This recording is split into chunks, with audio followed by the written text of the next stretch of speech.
Thank you for joining us. My name is Charlie Joyce, and I'm happy to welcome you to the Providence College Podcast. As usual, we're joined by our producer, Chris Judge, of the class of 2005. Our guest today is Dan Devine, a graduate of the class of 2004 and a prolific writer on all things NBA, the National Basketball Association. Dan recently joined the staff at The Ringer, a sports and pop culture website and podcast network. He had spent the previous 9 years as a writer and editor for Yahoo Sports, where he also contributed daily to the coverage of the NBA on one of the web's most heavily trafficked basketball sites. Dan would probably be the first to admit he received good training at Providence College.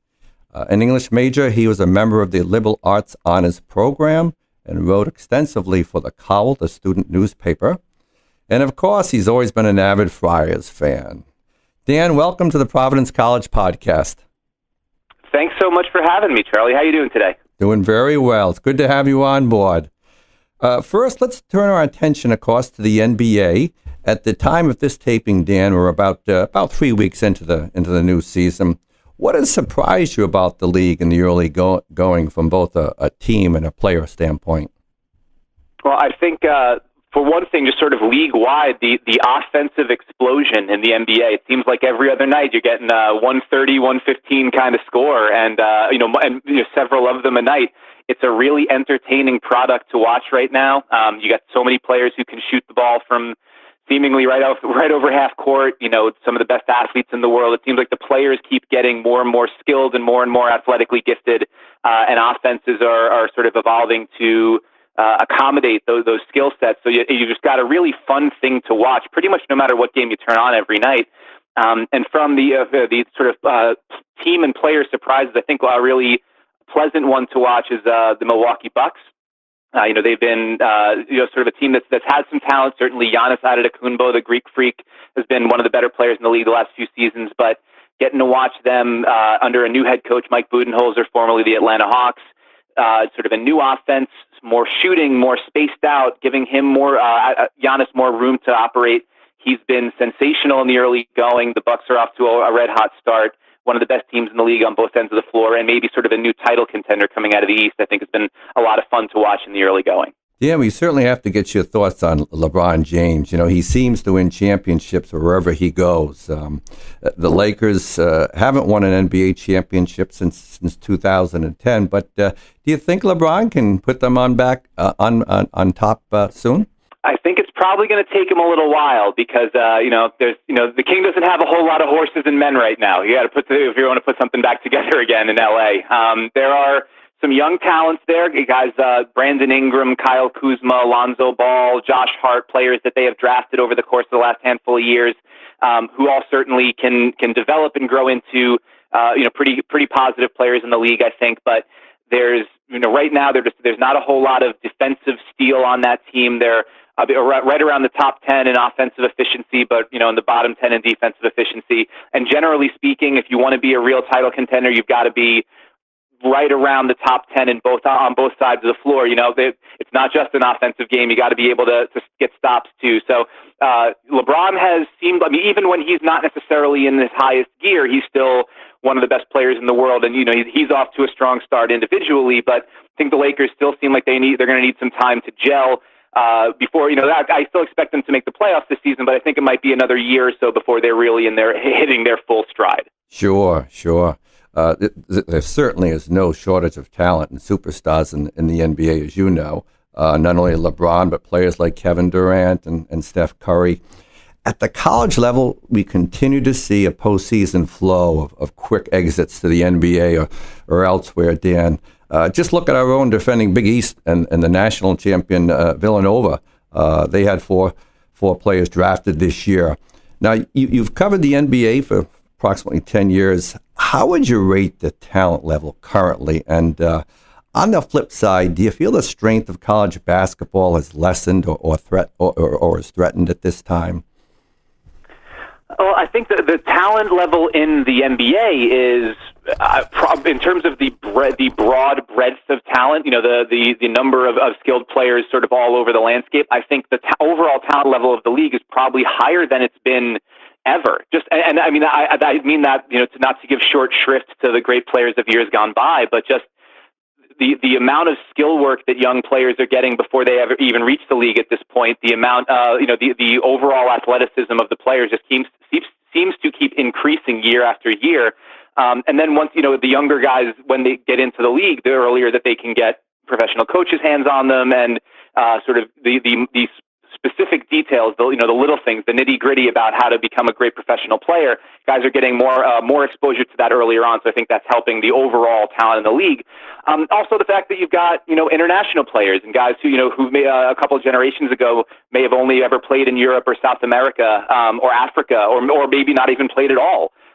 Joel Embiid is a guy who was found in Cameroon, didn't start playing basketball until 2011, and now he's an all-star, all-NBA caliber center for the 76ers. So I think the overall talent pool has grown, and that has had a big impact on the league itself.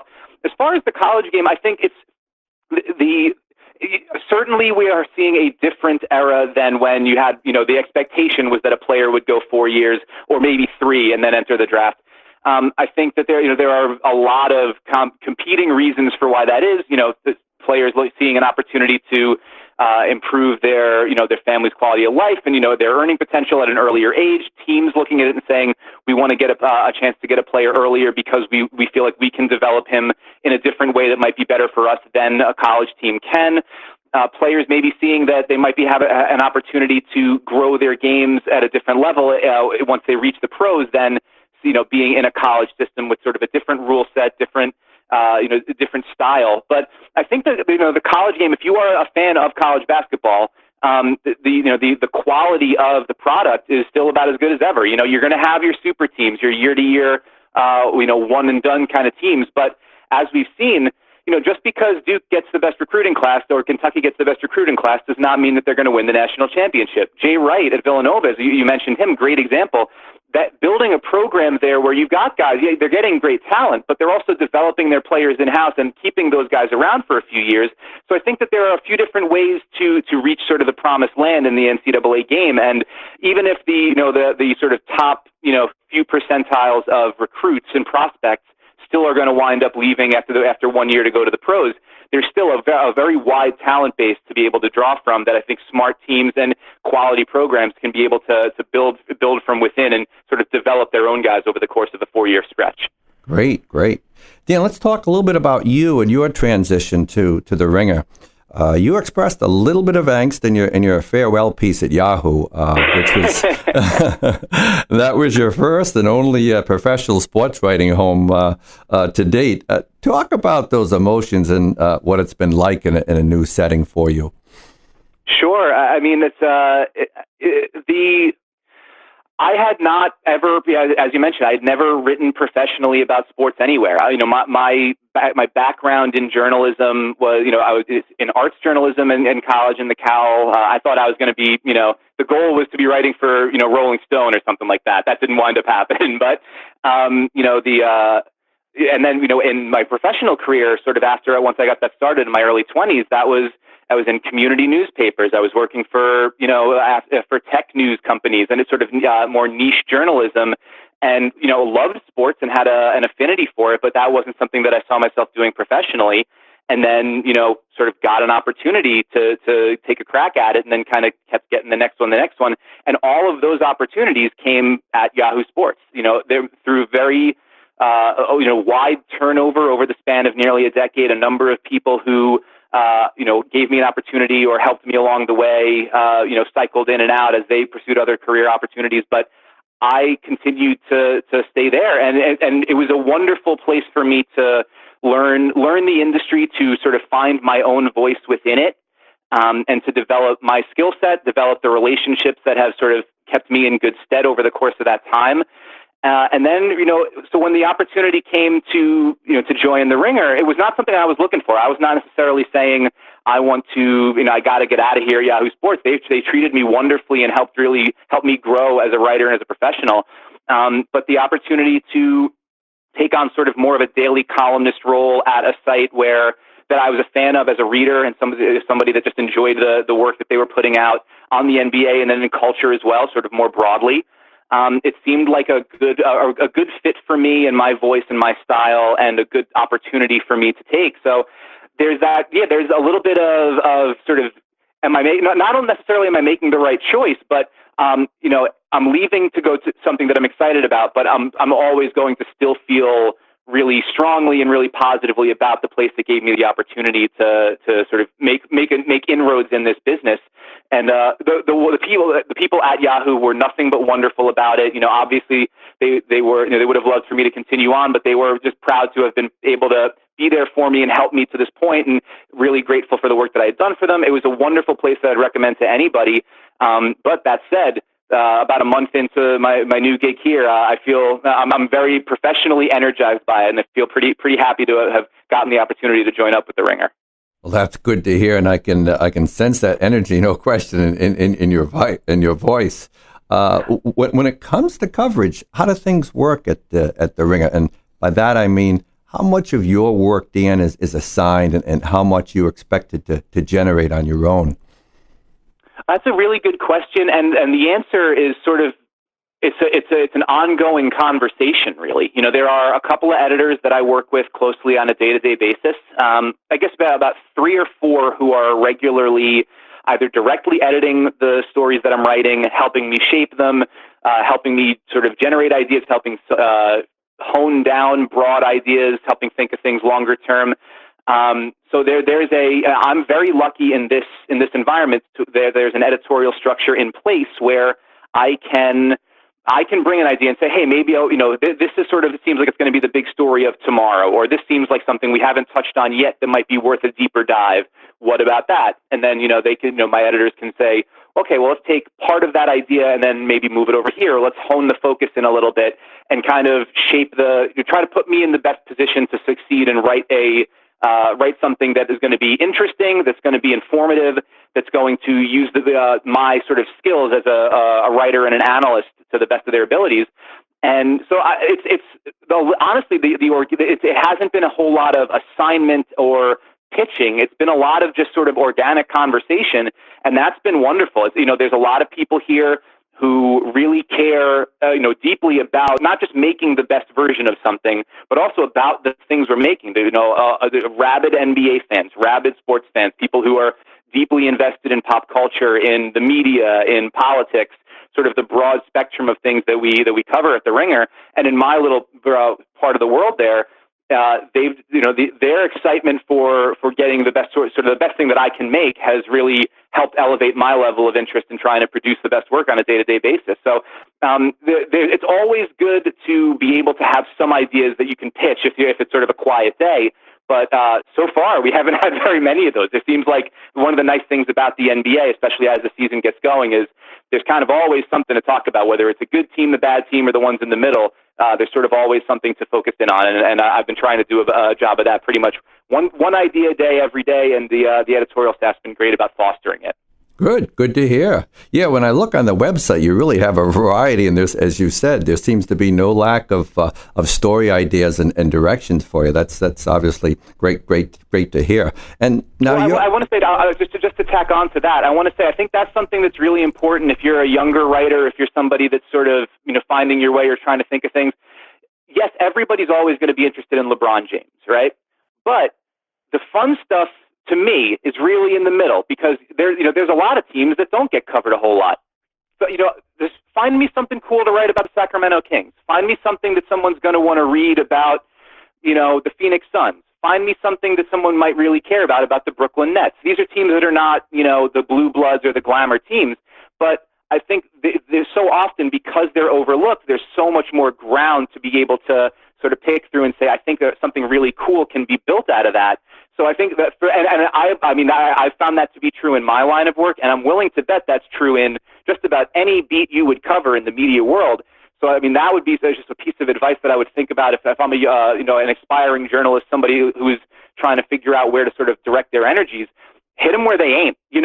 Be thinking about where. If everybody's focusing on one sort of storyline, then you need to, be moving toward the area where there's sort of fewer people paying attention, because I guarantee you're going to find a rich vein to tap over there. Excellent, excellent. You obviously watch a lot of games. How often do you take in games in person, and would those mostly be in New York where you're based, Dan? Yeah, honestly, not as much as I would like. I would love to be able to do a little bit more on-site coverage, but I'm also a very lucky man to have two young daughters under the age of 5, and a family that requires and allows me to do a little bit of parenthood. So getting out to games when we've got pickups from school and daycare and after school and bedtime and dinner and the whole deal. Like, it's not always easy to get out of the house, to get out to games. But I do sometimes, the being in New York where you're a short train ride from the Nets in Brooklyn or the Knicks in Madison Square Garden helps. Over the last few years at Yahoo, I was able to get out and cover some NBA Finals games. I was able to go out and cover the All-Star games, a little bit of road work, but still a lot of sort of being based here in New York. Whether that, to what degree that's going to change at the Ringer, I'm not sure yet, but it's, a part of being a national, sort of having a national perspective is trying to be able to focus on, or, get a look at as many teams as possible, as frequently as possible, to get a sense of where they're at. And unfortunately, that does lead to more nights on the couch than in the gym, but hopefully that, can sort of even that ratio out a little bit as the season goes along. Have you always had a passion for the NBA, or would you say you're a sports fan in general? I would say when I was younger, certainly more general. Growing up, the Knicks, growing up here in New York, I grew up in Brooklyn and Staten Island, New York, and that was always they were all, sort of the family team in as a basketball fan. But we grew up watching the NFL, watching hockey, watching baseball, having arguments about the Giants versus the Jets, all that kind of stuff. And I think when I got into my early 20s, I started to grow more interested in the NBA, in part because of just the personalities in the league. Guys aren't covered up with helmets and, 15 pounds of pads. If a guy's unhappy, you're going to see it. If guys don't get along well, they're not going to be able to hide it because everyone's sort of more emotional. The personalities and styles of the players really started to grab me a little bit. And then I started to get more interested in the different ways that people were covering it around, the mid 2000s.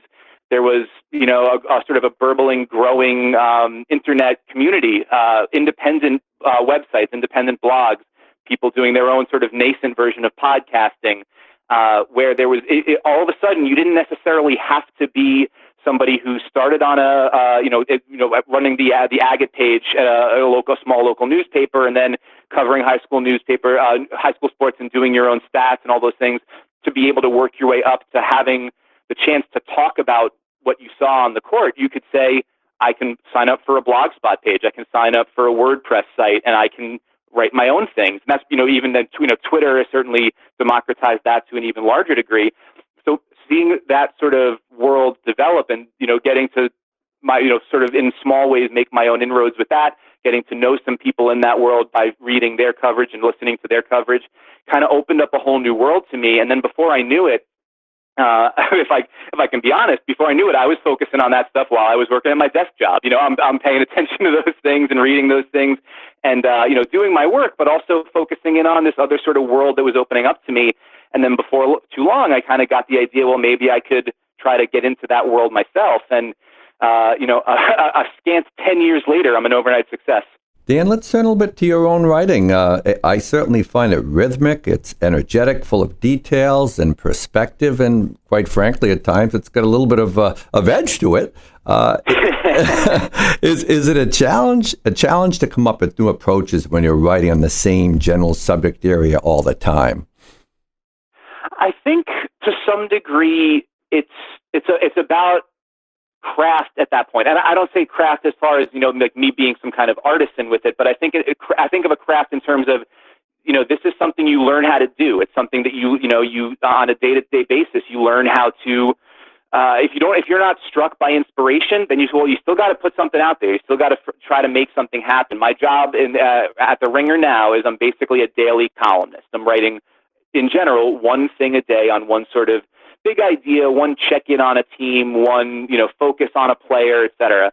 So even if I don't have like a grand, expansive take on what this all means in the grand scheme of the NBA, my job is to produce something thoughtful that's worth reading. And so I might not have an idea on a day, right as soon as I sit down and start staring at the blank screen. Okay, here's my topic sentence. Here's my lead, my introduction. Here's the transitions I'm going to make. Here are the facts I'm going to introduce. I might not have it all sort of sketched out and mapped out, but what I can't do is wait until that happens. I've just got to start. It becomes more of a sort of a cutting and pasting. You've got to get down the thoughts and the ideas that you have in your head that you want to sort of get together. And then, maybe that's for the first thing that I write down winds up in the 7th paragraph. Maybe it doesn't even wind up in there at all. But it's about the craft of getting things down to find your rhythm, to find your ideas. Putting yourself in the position to have that inspiration strike because you're actually doing the work. That I've been lucky. I think the experience that I've had over the course of the last decade in this line of work and then in the other previous media jobs that I've had have kind of drilled that professionalism into my head, that notion of you can't just wait for the words to come to you. You got to go find them. And I think on a day-to-day basis, you do that enough over the course of a long enough period of time, and you find what works for you. You find the style that works for you, and you find the voice that communicates what you're trying to do. The way I sort of always think about it is I'm trying to get the words right. Generally, there's a thought in my head, and that's about how I have to find it. It's not always easy to find, and I've got to find out how to get it out on the page in as close of an approximation as possible to what's in my head. And that's it's rewriting, it's revising, it's chopping stuff out, and then obviously with the help of an editorial staff as well, who can look at something and say, you think this is great, but actually it's not. You need some people to help you out there. I think it's over the course of time that that becomes what you do. It sort of coalesces into your voice, and I've been lucky enough to get the opportunity to get those reps, get those at bats, and the result now is the style you're talking about. Trying to be informed, trying to be informative, trying not to overwhelm you with facts and figures, but also to make it fun. Maybe every once in a while saying something in a voice that I might not use in polite conversation on a podcast. But so at least so far, the response has been really positive, and it feels more like the voice I hear in my head when I'm sitting down. So I feel like the closer I get to that, then I'm probably doing something right. In these days of social media and technology, it's really refreshing to hear someone who loves writing so much. I'm a writer as well. How did your own interest in writing develop?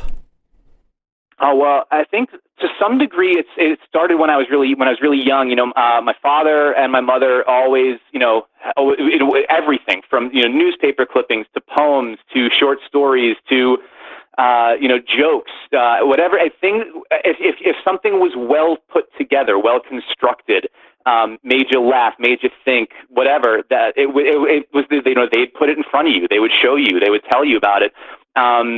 And that, whether it was sort of off the wall, like I can remember when my brother and I were kids and we were, when to go into our stocking on Christmas morning, there would be like a book of David Letterman's top 10 lists or a book of Deep Thoughts by Jack Handey, from Saturday Night Live. These things that were not necessarily, maybe not the most educational material of all time, but that was, hey, that's a guy who really knows how to write a joke. And so the idea that you could write something that would just make somebody happy, or you could write something that would make somebody smarter, or that would help somebody pass their time in a way that was more pleasant than, another activity they might be doing. That was kind of drilled into our heads pretty early, that was a pretty cool thing to get to do and to get to be.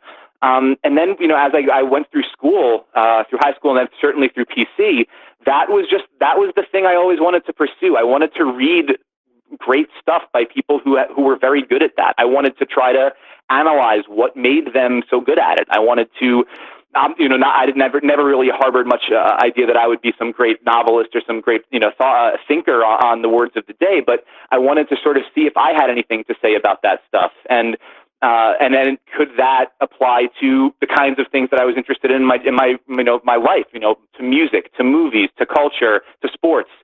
And that's been sort of an ongoing search for, I got to Providence in the fall of 2000, and it's kind of been ongoing ever since. And so far, so good. Yeah, for sure. Let's follow up a little bit on your college days, Dan. I mentioned earlier that you wrote for the Carl What was that experience like? And from what you were saying earlier, it wasn't always in sports. How helpful was that experience writing for the Cowl? And were there other experiences or people at PC that may have influenced your writing or career path in writing? Oh, absolutely. I mean, the difficult thing now is realizing that I've got to think back so far. How did it get to be 15 years later, Charlie? How did that happen? And I know time comes for all of us, but man, I was so lucky very early in my career, and I was in my college career.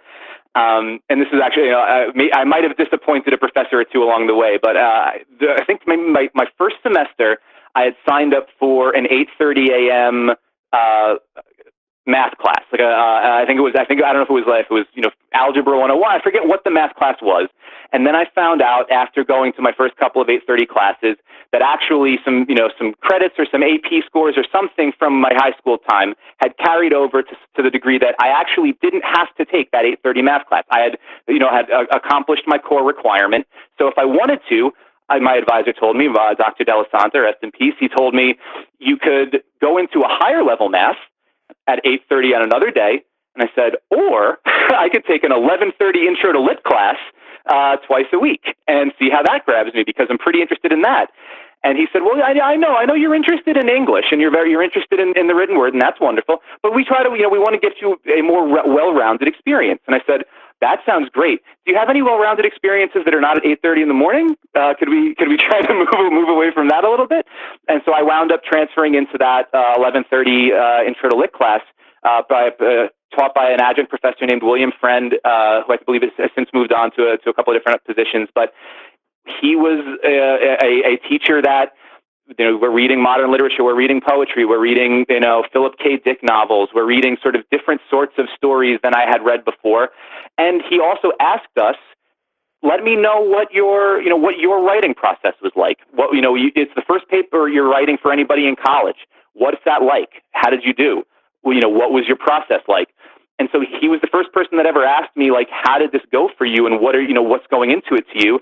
And so we talked about like the music we listen to when we write. We talked about the kinds of things that motivated us when we were getting to start writing something. And through those conversations, he said, you seem like you're really passionate about music. You seem like that's something that you care about quite a bit.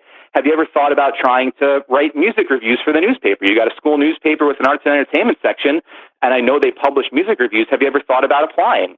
And I hadn't. It hadn't occurred to me. I think in part because I didn't think that was something that I could really do. I never connected those dots. And then I was able to apply. I was able to apply to the Cowl. I was lucky enough to have some editors that saw some talent or saw some interest in me and decided to give me a crack. And that became the Cowl was my sort of writing lab for 3.5 years. Like it was the first place I ever had to meet deadlines on writing that wasn't just for a class. It was the first place I ever got to edit somebody else's stories, got to write captions, write headlines, choose photos, design pages, all these sorts of things that sort of give you an appreciation for the difficult task of making stuff. It was an education. And then doing that all with your peers, doing that with a bunch of 18 to 21-year-olds who everybody's figuring it out on the fly, was just exhilarating and thrilling. And I think it just sort of, the bug bit me at that point, and I sort of felt like if I figure out how to do, if I can figure out how to do this as a job after I get out of here, then that's what I want to do. Because that was a whole room full of people committed to that idea of getting the words right. Really spoke to me. It inspired me, and it kind of put me on this path, I think. Yeah, that's fascinating perspective. Thanks for sharing your college experience with us.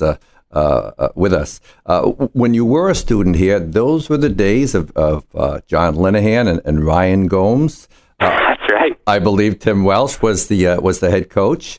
There were a couple of 20-win seasons. What are your recollections of the program at that time? And did watching the Friars play any kind of role in your future career plans? My big memories are that I don't necessarily like the University of the Pacific, and I don't necessarily like Penn State, because they were the ones that knocked us out of the tournament in my freshman year and in my senior year. Those the two best teams that we had during my time. I would say that my memories of the program was that it was something that people people really sort of dug into and shared. There were friends that I had that were into music. There were friends that I had that were, deep into sports. There were friends that I had that didn't care about, necessarily those things one way or the other, but, had a variety of other interests, more into pastoral life or more into, public service, different sort of the many different avenues that you can explore at PC. But people all kind of came together to, go down to the arena and watch the games. And that was something that I think there was a great passion for that always, it always stood out. The idea that, we're not a big football school. We're not somebody where it's going to be 100,000 people, down at the stadium every Saturday morning for, generations and generations. But our basketball program has that kind of history. It has that kind of, connection to the past. And, there are, great players for, over the years, from Ernie DiGregorio to Marvin Barnes to Billy Donovan, all throughout the years. And to see a couple of guys like John Lenahan and like Ryan Gomes, who, I think he graduated the year before me and then wound up in the league. Like to see these guys sort of write their names into that story and be there while they were doing it was kind of remarkable. And with Ryan Gomes especially, I can remember that being like, I think it was, he had a big game against UConn, and he was a Connecticut kid, and, Jim Calhoun, the coach of the Huskies, got asked, sort of how did you miss on Ryan Gomes? And he was like, we're recruiting at the top of the pile for everybody. It's like, I forget the specific players he said, but, would you rather I didn't have X guy or Y guy and had Ryan Gomes?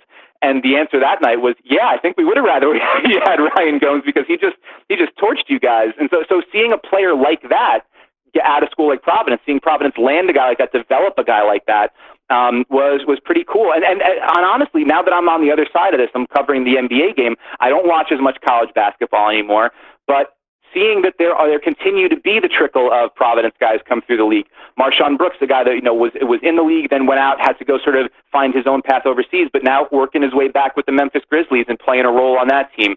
Chris Dunn, obviously a very important player, great player at PC. Now sort of establishing himself as the point guard of a young team in Chicago. There are these players who continue to sort of move the ball down the field and, deepen that tradition of Providence players in the NBA. And it's kind of neat to say, like, yeah, well, I remember, I knew who that dude was when he was, 17 and, deciding to commit, or like, it's kind of cool to see him be part of that tradition that, in some small way, I also was part of keeping an eye on when I was there. Have you had occasion to profile any Friars in the course of your career?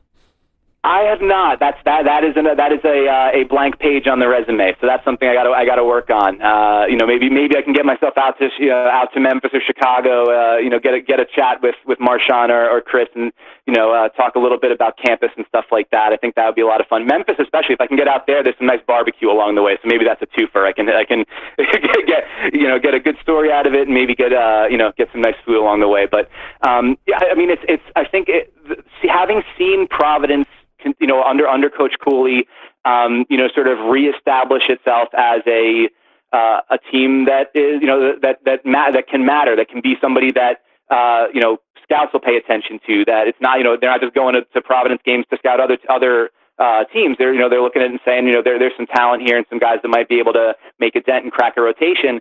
It's not necessarily, the factory that some of the other NCAA schools are, but PC continues to have an impact and continues to be a school that can, make the tournament, maybe make a little bit of noise once it gets there, and open some eyes along the way. And, maybe down the line, some more of those guys that we see doing that in March will be playing in April and May and June while I'm writing about them. Well, as a young dad, you certainly haven't lost your allegiance to your Friars. Do you currently get a chance to follow them very, very much? And this year's team, obviously, it's early in this season. Have you heard much about the Friars?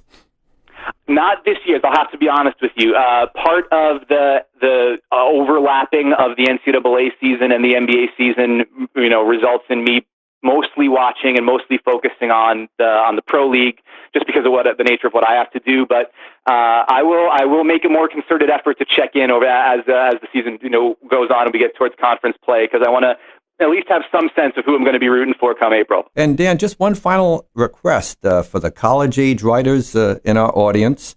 What thoughts, what advice would you give them about the mechanics of writing? Sure. in not so polite company, I might phrase this differently, but like, write like you give a bleep. I think that's the thing that the one that has sort of stuck with me over the course of my life. Everything you're going to write, whether it's a paper, whether it's a note, whether it's something that you're writing for your school, for your school paper, or for a blog, or for whatever, all of it matters, because every time you set out to put pen to paper or start typing, you're giving it's an opportunity for repetition. It's an opportunity for growth. It's an opportunity for you to get a little bit closer to figuring out what your voice sounds like. It's not easy. It's not fast, but all of that stuff can matter. And you can find a way to build, if I could find a way to build a career working at sort of a small community newspaper in Boston and working for a site that covered unified communications technologies, which, by the way, if you ask me more about it now, I could not explain to you what I was working on for a few years there. But if I could find a way to take those things and then just sort of random jokes and scribbles about basketball and build that into something where I kind of feel like every time I write, the voice that I have gets out there, I think that's possible for other people too. But you have to take those opportunities when they come and not waste them. And I think that's one of the neatest and best things about the social media and internet age. There are many pros and cons to it, but one of the neatest things to me is the democratization of opportunity that it provides.